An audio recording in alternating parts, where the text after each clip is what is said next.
napakalaki na po ng area ng ating mga manok. So magiging masaya sila dyan. At dito po mga kabakyard, ayan yung ating bantayo. Ginawan ko na po ng magandang tulugan para po di na palaging nasa lupa. At dyan po sa may bandang likod, ayan po, may yero po dyan, at saka dun po sa may boundary, bali dun po dalawang patong na yero para ma-secure po natin yung ating mga alaga na di po mapinsala o kaya manakawan.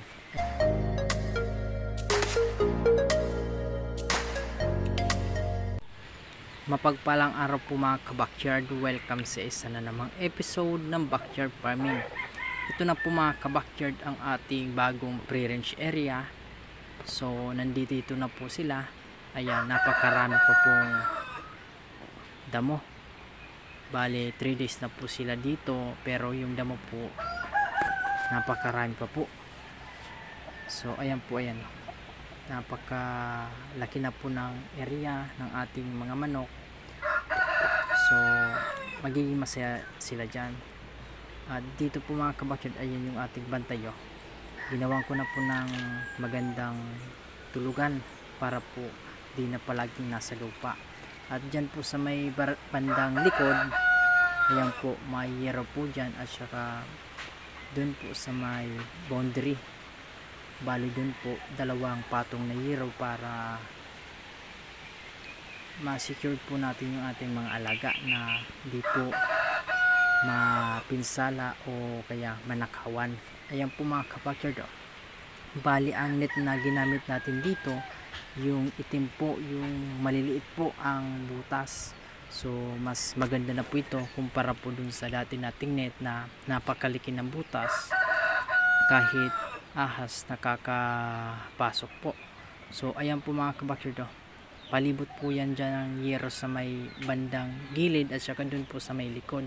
So dito po sa harapan wala pong yero kasi para po makita ng ating bantay yung parting unahan. Ayan po mga kabakyard, dito po yung kanilang tulugan. At ayan, palibot po yan ng yero.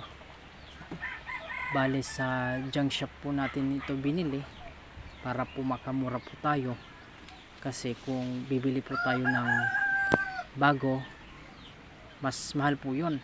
So dito po sa yerong ito, 6 pong piraso, nasa mahigit 1,000 po, mga 1,000, kulang naman po sa 1,100. Kaya nakamura na po tayo, at saka matitibay po at saka mahaba. Ayan, dito may mga kamuting kahoy. Ayan, dito may Madre de Agua tayo. Ayan yung Rhode Island natin, madami po ang ang damo, kaya magiging masaya sila dyan. Ayan po yung Madre de Agua natin.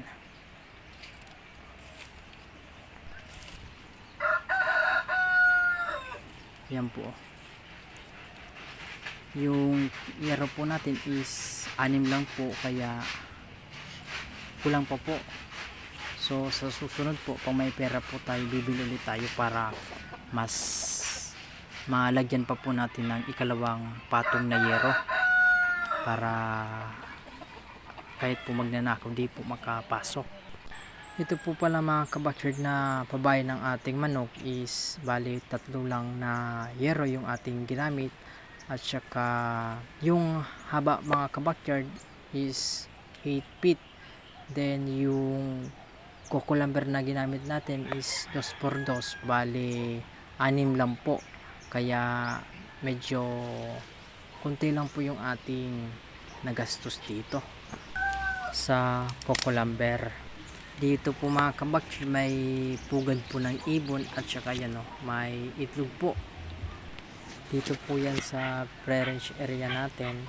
Dito mga kabakyard sa bagong area ng ating mga manok, dito po is malilim na lugar. Ayan, pagka ganito pong oras, ganito po ang paligid nila. Pero pag nasa bandang hapon na po, mga alauna po, malilim na po dito. Kasi po yung puno po ng suwa dyan is mataas po. Kaya pag bandang alauna po, malilim na po dito. Kaya mas maganda po dito kumpara po dun sa dati nating area. Maliit po at saka mainit po at di sila nakakakaykay.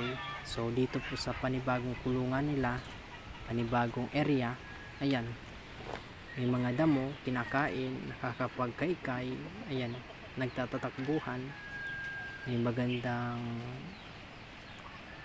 babahay at saka malilim pa po. So ayan po, palibot po yan ng yero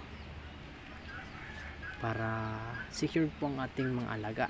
At saka may balak pa po tayo maglagay dito ng ilaw po kapag yung sensor po, para po pag may tao mag-iilaw po yun at saka malaman natin na kapag umilaw po yun is may tao po. Ayan po, ganyan lang po ang ating pinto dito sa may manok. Balinet, may pako po dyan, sinasabloy lang po natin. Ayan, yan po yung sobrang kukulamber. Ayan o, yan yung ating mga mais, halos lahat na po na mumunga. Sana marami ang ma-harvest natin para po may maibenta po tayo. At saka kung sobra man naman po, pwede po nating ibigay pag sobra po. Dito po may ginagawa po akong kama na tatamnan po natin ng kamatis at saka ng sili po. At meron din po yan na tanim na patola. Dito po sa bagong pabahay ng ating bantay, mas maganda po dito kasi po di po palaging nasa lupa at saka may lapag na po. Kapag umulan po, may magandang bubong na po, kahit po mga sako lang po ang ating ginamit. Ayan po oh. At saka dyan mapresko at saka malilim pa po mga kabakyard. Mas maganda po dito kasi komportable na po siya dyan. At saka pag may tao po, madaling makita ng ating alaga. Dyan po sa baba yung ating palayan. Ayan po, nakapag-harvest na po tayo. Ito po mga kabakyard ang pabahay ng ating alaga. Ayan po.